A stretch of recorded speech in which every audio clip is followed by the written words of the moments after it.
It's almost 9:30 and I'm back. So now basically I'm just waiting for Ryan to filter back through the channels that are open in his brain to remember that he wanted to talk to me. But that's okay. He'll circle back. Just a minute ago, there was somebody that messaged me. I've already forgotten your name. But she made a good catch on Ronnie's vernacular, the words he was using. He actually did at one point say when we went to the party instead of when they went to the party. Good catch. It's on the Ronnie calls, and it's just after the 20-minute mark. So if y'all want to go listen to him, he did make a slip up. So he included himself in the group in attendance. So that's something to think about right there. Um, Hello, Nitro. Hey, Gypsy. So people are starting to catch, like I said, every time they tell a story, they layer on, and they didn't realize they were contradicting themselves, but people are starting to pick up on those things now. So it's very interesting to watch how people are catching these things and how specific people are being when they're listening to stuff. So I'm super excited to see what's going to happen. I honestly think since they put out stories today about they're refusing to help and be involved now, the kids, the teenagers. The New York Times, New York Post. One of them, I shared the link in my community page, actually said the kids are now refusing to help. They're refusing to give statements and interviews. Um, I hope now, since they're brave enough to at least tell that to the nation, that we start seeing warrants drop. I'm ready for this. I'm over it. I want to see. I want to know what people actually know, and I want it on an affidavit that's sworn to. So if they take their butts into the courtroom, they get in trouble if they perjure or contradict themselves. That's where I want to be. So I'm ready for it. Well, if he runs back through the channel in his brain and remembers that he asked to call, I'm sure I'll ask him because that was like really weird as well. But he's just got to remember that he was talking to me a few minutes ago and wanted to talk to me. So he's just got to remember to swing back through the thoughts in the open tabs in his brain and give me a yell. I've finally got everything plugged up. Nobody ever wants to talk to me until like everything I own is dead. It's crazy. But a lot of people are picking up on this, and I'm thinking now since the kids are actively not helping anymore, they're not being open, they've shut up,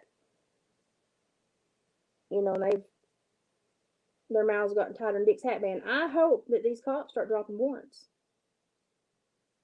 because we've got to have some sworn statements. We've got to have something to go on. So I'm ready to see warrants. Yeah, we're back. Watch me cover my own camera while I'm trying to do this. So if I happen to leave quickly, it's because he yells at me. If he remembers that he wants to talk to me, something else may have occurred and it's more important right now. So that's in his world, probably anything is more important. Um, but I will, if I talk to him, I'll absolutely ask him about that because that's kind of creepy. Hey, Steve. What's Steve O? You're not as crazy as Steve O, are you? Oh dear. So, but I'm really ready for some of these kids to have some consequences, if nothing else, for some of their statements that they're now contradicting and going back on. I want to know what's going on, and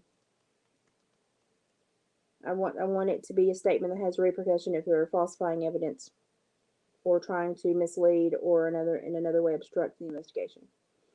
So yeah, I don't like when he blips off the radar like that after yelling because normally he follows through. So that doesn't make me feel. And I tried to call and didn't get an answer, so that didn't make me feel any better either.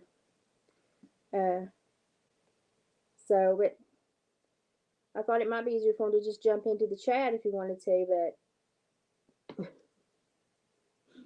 I don't know where the little feller went. He was just talking to me and then blip right off the radar. So he's probably drinking chocolate milk trying to get settled. And honestly, I'm so old. By the time he gets settled or remembers he wanted to talk to me, I'll probably be snoring somewhere because I'm old.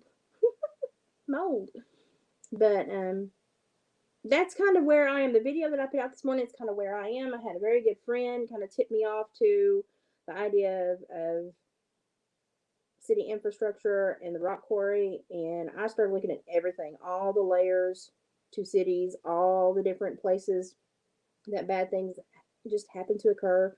These random businesses or outlying, like edge of civilization businesses that normally are protected by the county, state, or government. Those are really nifty places because lots of times they're locked. The people that can get in and get out have their ways, and they anticipate that nobody else will. And lots of bad things happen in places like that. So I started looking through, and I was like, oh, that's interesting. And I thought, what is beyond the blue spot? What is out there? And so I started doing all these layered searches, which you can search for businesses on Google Maps. And the one thing that was kind of basically 90% of it fell between those two lakes, Folsom Lake and Lake Tahoe. These rock quarries, like 7 or 8 of them. And 2 were very close. So that's kind of what made me go, oh, okay, that's weird. So maybe absolutely nothing, but it's better to have too many thoughts is not enough. So maybe it's something. Who knows? But better to think it and throw it out there than to hold on to it. Oh, it's apple cider, and I actually have spiced apple, cinnamon, something other in my wax warmer. So I'm actually rocking the same odor in my house, although it's not. It's not made by me cooking. I made like a Italian spaghetti goulash conglomerate today for the husband. I was just wanting pasta. I think I needed carbs, and so I went heavy on the carbs today, which means tomorrow I've got to go light on the carbs for him because I try to feed him better. Um, so, but I haven't cooked. I cooked when my company was in, and I'm kind of like I need a couple of days. I know Ron from here. I followed his music for a long time, but when he was going through the Katie Noel drama, I offered a psych breakdown of what the young lady was actually doing, and he was very intrigued. And we chit chatted for a little bit, and we kind of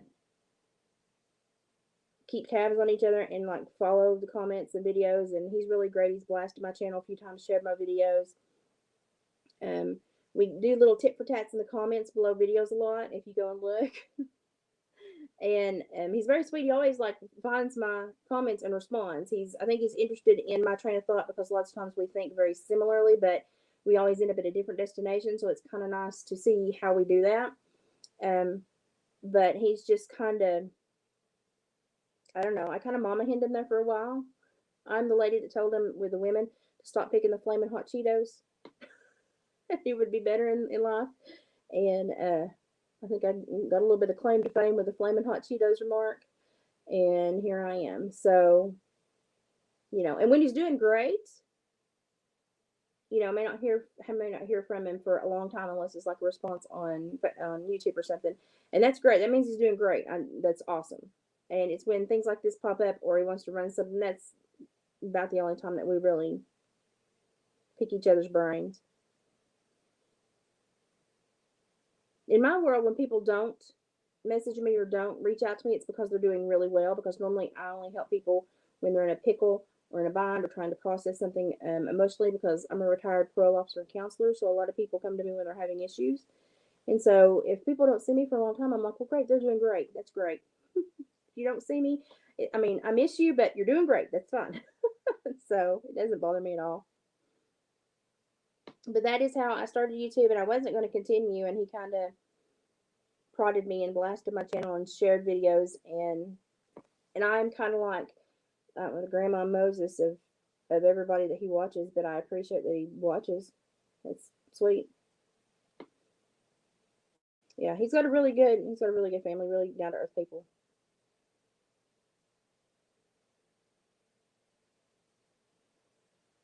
Yeah, but you pack it so well, Jamie. Like, I don't think it would even get out if it broke. It's hilarious.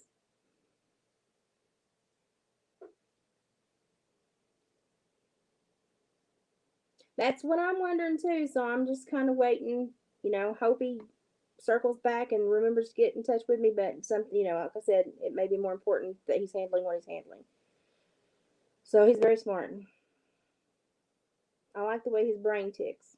Hi, Brenda. Okay. Something else may have popped up that may be more important. That's fine. I would actually rather him make a video and tell us his thoughts. So maybe that's what he's doing. Maybe he's telling us what's going on. That would be nice to know.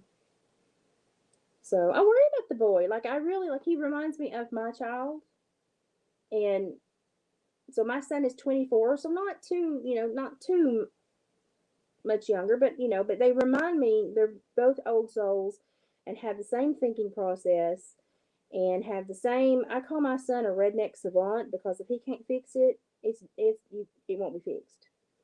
And he just knows how to make things that nobody should know how to make. Like he can just pick stuff up and it's just he does chainsaw carving art. He's My son is a chainsaw artist at 24, but he's an arborist by trade, but he's a chainsaw artist. And it's like you don't meet people like this anymore. And so he shares a lot of traits that my child has. And so I think I bonded to him immediately once I started seeing his personality because it reminded me of my own child. And but the way that he paints a picture with his words is I love I love to write and I love to read, although my eyes are crapping out of me. Eye exam September 1st. I marked it on the calendar. Um, but I love lyrics. I love lyrical content. I love lyrics that really take you on a story and show you pictures in your brain. And that's what his music does for me. And that's special. So once I got over the he reminds me of my child thing, the music is what has kept me around and watching him grow and change and his music grow and change with him. Yeah, he's very genuine.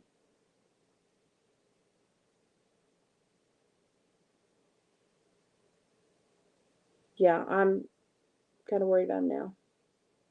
I hope he does make a video because now I'm going to worry about him. Ryan Edward Upchurch, you've made me worry about you. I hope you're happy. What are you doing? But no, seriously, it's probably something way more important than me, then that's fine. I just thought if he was hanging out, he might give him the option to pop in to chat because he's done that before. But something probably more important than me is going on right now, so I'm fine with that. I think he's probably stepped on several toes with this, investigative turn that he's taken in the last little bit, and I don't think everyone appreciates it. I appreciate it because he brings a light to these cases that otherwise would not have the spotlight on them in the way that they deserve. I mean, if you're a parent and you've got a child missing, you want everyone possible to see that information. So he's really doing a solid to this story and this family. And so we want everyone to see, and that's why when I talk about him, if I mention his name in a video at all, I will tag him because out of respect, I want him to know I mentioned your name. If you want to check up and see what I'm saying about you, you're in this video.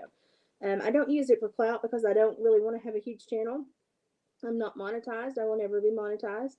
And I just like my little family. We craft, we talk, we have discussions, we have theological and big, existential, philosophical, big, roll your britches up, getting deep in here conversations. And I like that.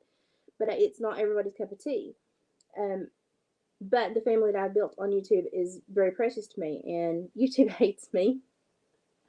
I've gotten 2 strikes. One for talking about my own neuromuscular disorder, which they told me was medical misinformation, which I just had to laugh.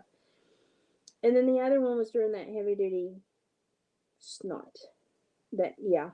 And they just attacked my channel because I had a different perspective, and they didn't like it when somebody stood up and spoke logically and rationally. Not many people do, to be quite honest. But that's what I'm here for. It's how I was raised. It's how I was educated and trained. That's what I do. Oh, YouTube. That right there. Yes, that's it in a nutshell. So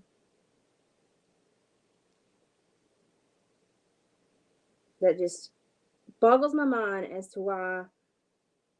I mean, if you really start to look at all the way that information is being funneled, it blows your mind. So, yes, I know I used the whole name. So I'm just worried about him now because normally he follows through and he knows that I'm an old person, so he normally follows through pretty quickly. I just hope he's okay. I don't want anything. I don't want anything bad to be going on. You're probably not gonna like me, but right now I'm sitting next to a cow vertebrae. I do a lot of native stuff. I look like my Scots Irish dad, but my mother's Cherokee, and so I do a lot of native crafts. I do a lot of make a lot of rattles, a lot of talking sticks, dream catchers. I do a lot for my neuromuscular disorders, like my physical therapy, to keep my fine motor skills working, because my fine motor skills started to have issues when this started to advance, which is why I'm retired now. So I'm used to working 80 hours a week, and now I'm at home. That's hard. That's a hard shift when you're used to, in a big job with, big consequences and also big rewards for people that are in, a very horrible stage in life. And so I was a parole officer. I've done every level of supervision, though, that's felony. So I've done everything. And I taught the cognitive behavioral therapy for the murderers and the violent offenders. And then I have worked with juveniles in the wilderness camp component, but I've also counseled kids that are in state's custody due to violent outbursts and drug addictions. So I've got a good sprinkling of a lot of criminogenic psych issues. Like if I had still been working, I was going to be doing forensic psychology for the Department of Corrections to help learn to reassess offenders and more strategically house them, so that we stop this crossover and you know go to prison and build a buddy program, because that's what they do right now. They go to prison, and these younger ones go to prison and they come back worse. It's like sending a kindergartner to summer camp with a third grader. They're going to come back with way more than positive memories. And so I was trying to get into that program and do that.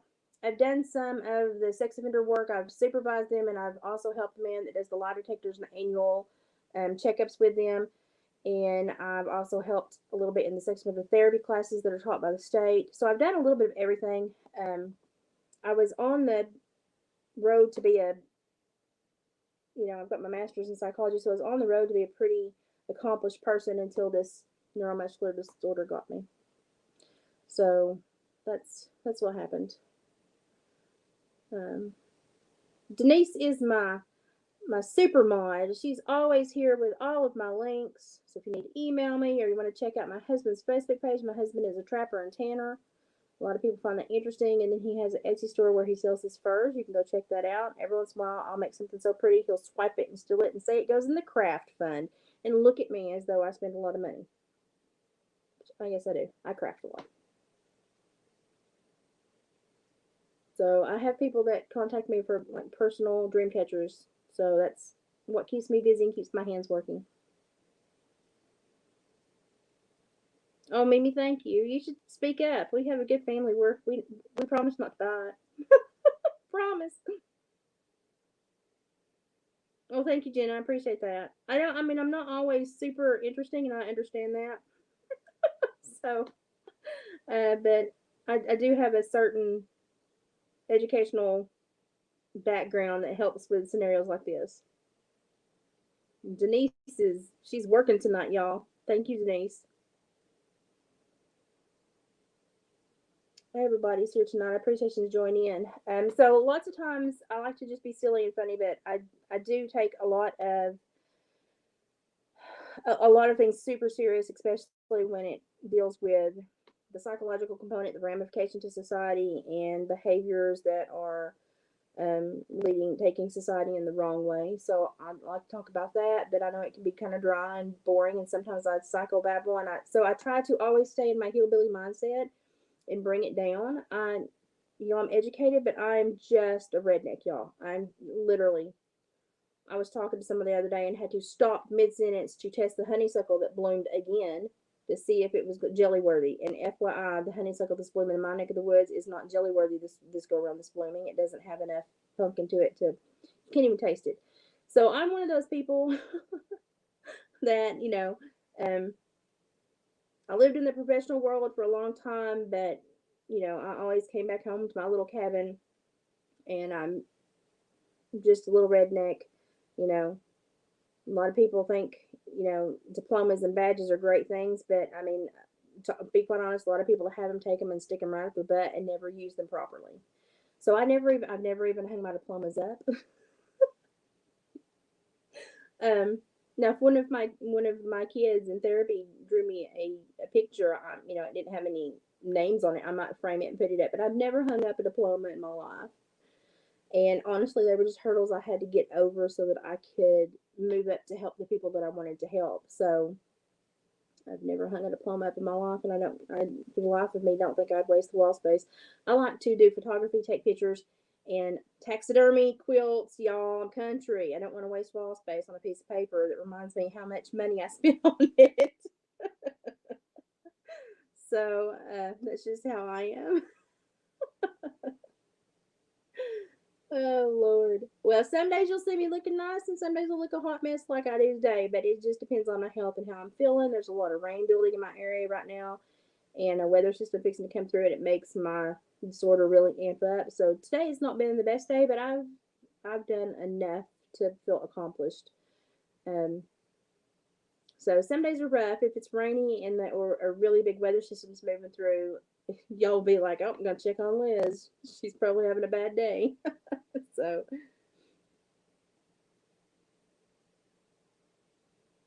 yeah, honeysuckle. You can make jelly out of honeysuckle, or you can make jelly out of clover. You can make jelly out of violets. You can make jelly out of almost anything. Dandelion jelly is really good too. I just, with my health and stuff, I try to plan stuff out really well because I have to reserve my energy to accomplish these tasks, and so I don't get to do as much as I used to anymore. Oh gosh, I mean, I'm a bumpkin. Before I finished college, my family had a hunting lodge, a taxidermy shop, a meat processing business. My dad is a blacksmith. My mother is a teacher. And so I kind of got the best of both worlds there. I was raised on the farm and in horse barns most of my life. I ran a broiler house. I worked chickens for a long time. I had two houses that had like 21,000 each in them. And so since I was a little girl, I've worked chicken houses because that's just what my family did. So um, I showed cattle. I halter broke show cattle for a long time and trained horses and made a lot of money that way for a long time. When I was a teenager, I probably had a better bank account than most adults do. And so I was a big burly woman for my whole life. And then when I went into corrections, it was easy for me to deal with the sassy men because I'd be like I had one guy that I supervised who was a little low guy who was a murderer. And when you went to his house, you lost your Sirius XM radio and you lost your phone signal. And you just were hoping he was in a good mood. But he was a heel person. So you know how we heel folk will talk kind of sassy to each other? Like, don't you come back up this road unless you bring me a pint of jelly next time. You ain't going to make it home. We talk like that. And this little man obviously did not like that I was doing home checks. It wasn't his favorite thing. So as soon as I got out of the car, and I actually had my boss with me, my manager with me one day. As soon as I got out of the car, he started sassing me. He's like, "Oh, it's you again." And I was like, "Yeah." I was like, "If I had a freaking phone signal, I would have called and told you to clear the driveway of the dogs, because literally you're on a glorified Billy Goat path hugging a bluff." And I said, "You're gonna have to tie them things up." I said, "Good Lord." I said, "Put your picket line out back or something." And we start laughing because he had so many dogs. And his little wife was the sweetest woman. She always had an apron on, bless her heart.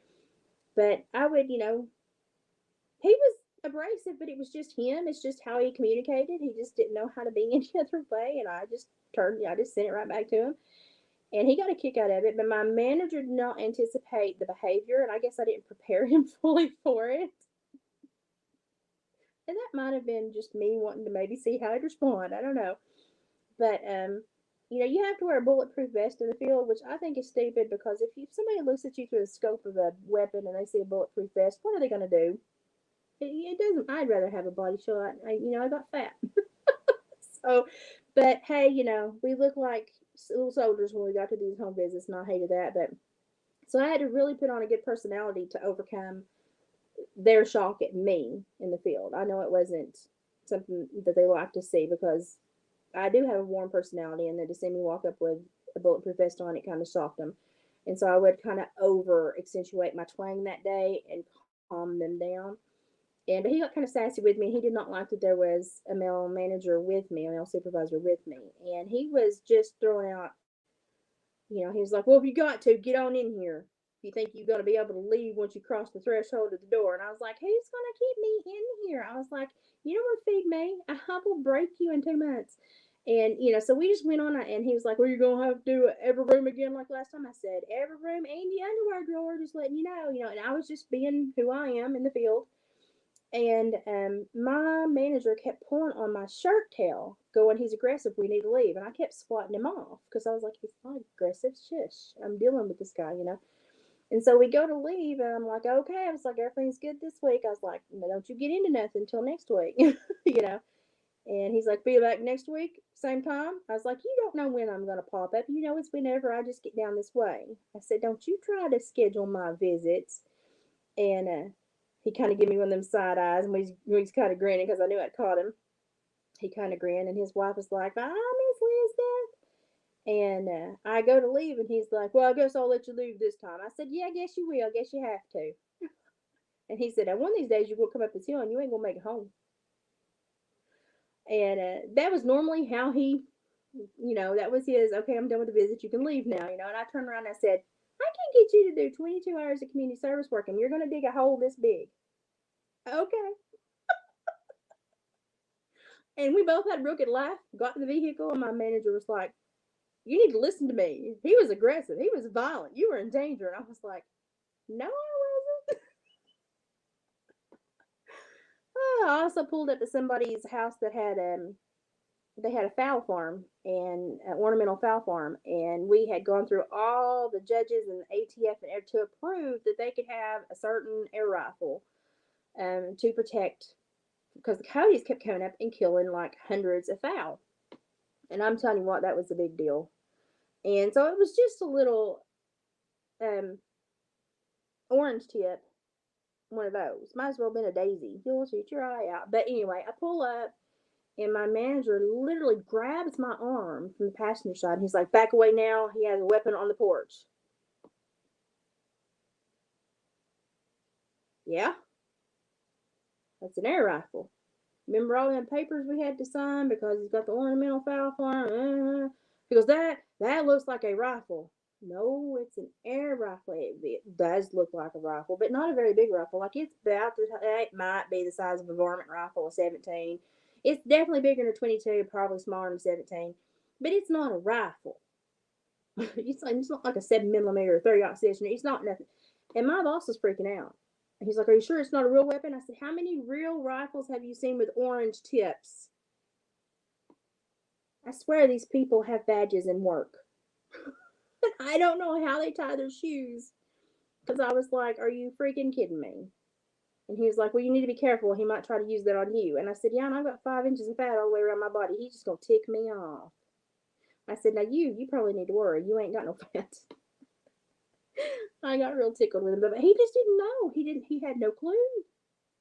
And so he thought he was being haughty. So he called me in to do my firearm test, and I'm talking about the written test, not the down at the police academy, the written test. And he was slid it across the table, and he's like, "We'll see how much you know now." I made a 99. Do you want to know why I made a 99? Because I argued that actually a revolver does have a safety, because if you don't pull the hammer back, the sucker can't fire. And I said, so actually it kind of does have a safety. I said, it makes sense to me, but apparently technically that was not the answer that they wanted. So I made a 99. And he was very upset because he made like a 78, and he had been working there like 17 years. And I was like, "I'm sorry, this just comes natural when you grow up in the sticks and you hunt and you fish and you're rural and you get up every morning, and whoever gets to the back door first gets the first shot off to the coyotes that come up to eat the dead chickens that you tossed out the night before." Just country life. It's how you live. So um, I watched, yes, Million Mile. Thank you so much for sending me the links you've been sending me. And I found some more interesting stuff too. That's why I made that video this morning. So thank you so much for checking in. My daughter used to prop mine up and use it as an A-frame Barbie house. My kids were not impressed with my work at all. I wasn't either, though, to be quite honest. I was happy I could help people and put people in a more productive, better frame of mind and a better member of society. But I did not care for many of them. I had a few coworkers that I loved and would honestly have taken a bullet for, and then there were some that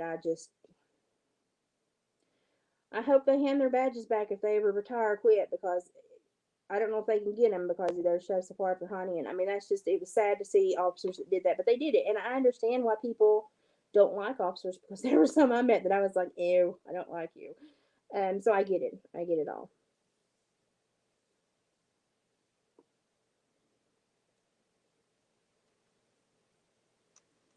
This creeps me out when people say stuff like this.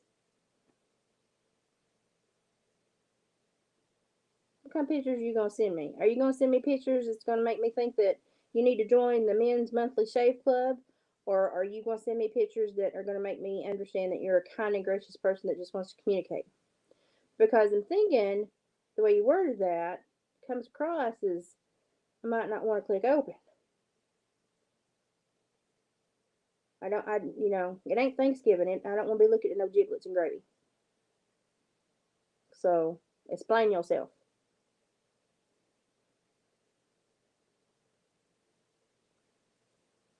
Oh, did she just post? Okay. Well, I probably need to shut up anyway. I'm gonna go see, make sure he's okay. That kind of freaked me out. And should anything change, I will do a community post because I'm probably not gonna come back on tonight unless it's super uber important. I wasn't planning on posting it all anyway. But I'm gonna go check in, make sure he's okay. If I find out anything, I'll do a community post. Everybody toss up some vibes, good vibes for Ryan. Apparently, I want to know what happened and what the helicopter was all about. If I find, oh, the helicopter, I'm sorry. If I find out, I will let you all know. But it's been nice to meet some of my newbies that have come in.